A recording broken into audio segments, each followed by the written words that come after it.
नमस्कार, आप देख रहे हैं गुजरात प्रवासी न्यूज। मैं हूं आपका एंकर विवेक उपाध्याय। आज हम बात करेंगे एक बेहद अहम मुद्दे की, आखिर क्यों आज का मतदाता मतदान से दूर होता जा रहा है। देश के कई हिस्सों में, खासकर शहरी क्षेत्रों में, मतदान प्रतिशत लगातार गिरता नजर आ रहा है। गुजरात प्रवासी न्यूज में सभी भारतवासियों का स्वागत है। दोस्तों, जब आज गुजरात में चुनाव चल रहे हैं, बंगाल में चुनाव चल रहे हैं, तब ये बड़ा प्रश्न खड़ा होता है कि भारत का मतदाता मतदान के प्रति नीरस क्यों होता जा रहा है, मतदान की प्रक्रिया से अपने आप को दूर क्यों करता जा रहा है।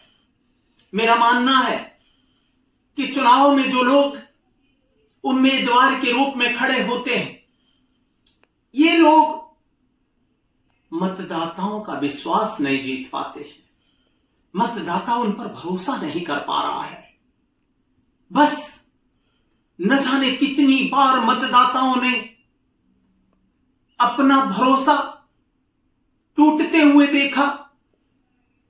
5 साल के बाद फिर नए वादे, फिर वादों का टूटना, फिर 5 साल के बाद फिर से नए वादे, फिर उनका टूटना।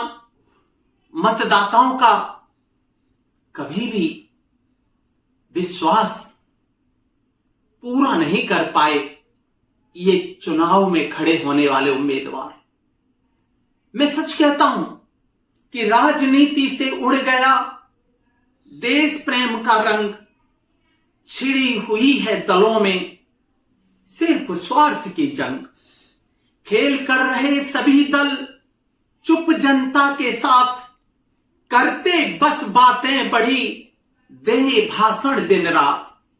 धोखे ही खाने मिले हर चुनाव के बाद, मतदाता का मत हुआ बार बार बेकार। दुनिया बस उनकी बसी जिनकी हो गई जीत, काम किए सबने सदा वादों के विपरीत। मैं कैसे कह दूं मतदाताओं से कि तुम मत करने जाओ, अपना मत बेकार मत होने दो। मतदाताओं में सबसे बड़ी चिंता इस बात की है कि मतदान करके मेरा मत बेकार तो नहीं हो रहा है। मैं सच कह रहा हूं कि जब तक चुनाव में अच्छे लोग खड़े नहीं होंगे, ऐसे लोग जिन्होंने 10-10 साल अपनी जिंदगी को कम से कम देश के प्रति समर्पित न किया हो, उन्हें चुनाव में खड़े होने का हक नहीं होना चाहिए। चुनाव में एजुकेशन तो आपने रखा नहीं, चुनाव के अंदर शिक्षा का कोई मतलब तो आपने रखा नहीं।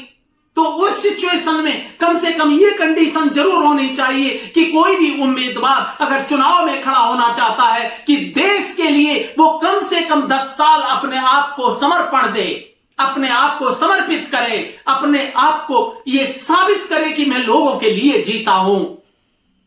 तब लोगों को मत देने में बहुत मजा आएगा और 100% मतदान होगा। इस बात की मैं गारंटी देता हूं। मैं अनिल तिवारी अपने मत को व्यक्त कर रहा हूं। इस देश में ऐसे लोग ही चुनाव में आए जो लोगों का भरोसा जीत चुके हैं। फिर देखना 100% मतदान होगा और हम लोगों से कहेंगे कि मतदान सबसे बड़ा दान, मतदान सबसे बड़ा दान। धन्यवाद। विशेषज्ञों का मानना है कि मतदान केवल अधिकार नहीं बल्कि एक जिम्मेदारी भी है। हर नागरिक को इसमें भाग लेना चाहिए। तो आइए हम सभी यह संकल्प लें कि अगली बार मतदान जरूर करेंगे। फिलहाल के लिए इतना ही। नमस्कार।